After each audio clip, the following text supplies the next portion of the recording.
Let's make the best homemade pizza. Now we're gonna take our water, and this is gonna be a cup and a fourth. This is the water that I'm using. It is a product of Italy. And now I'm gonna take the active dry yeast, and we're going to be adding 2 teaspoons of this yeast into our water here, and the water just has to be room temperature. And then we'll just give our yeast a little mix in the water. And now we will set this to the side.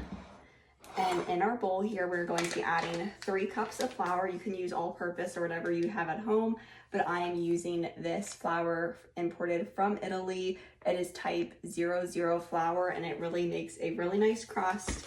And so I'm going to be adding 3 cups. Now we're going to be adding 3/4 teaspoon of salt to our flour mixture. And then just give these 2 ingredients a mix. Now just pour your water and yeast mixture in. It's gonna be giving this a really good stir. And now it's time to roll out the dough. I'm just gonna sprinkle some flour onto my surface here. Get some on your hands too.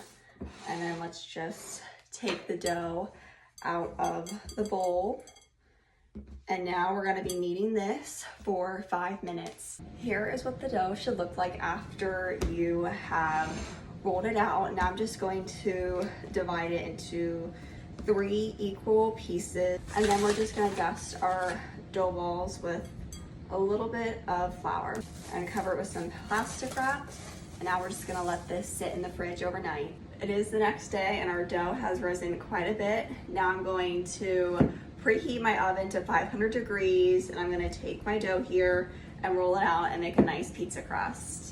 And don't forget to leave your dough sitting at room temperature for about 20 minutes before you make the pizza crust. I rolled up my crust, and now I'm going to be adding some sauce that I put over the stove from our can here. Now I'm just gonna take my cheese and sprinkle cheese on top. And now for some toppings, I'm going to be using my picked basil from my fresh basil plant here. It adds such a great flavor, and I love fresh basil on my pizza. We're gonna bake this in the oven for about 5 to 10 minutes. The pizza just came out of the oven and it looks incredible. Now it's time for the taste test.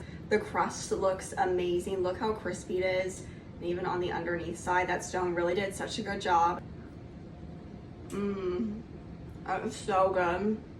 The sauce adds such a great flavor with the Italian tomatoes, and the fresh basil really just takes it to the next level with the flavor. This is absolutely amazing. One of the best pizza recipes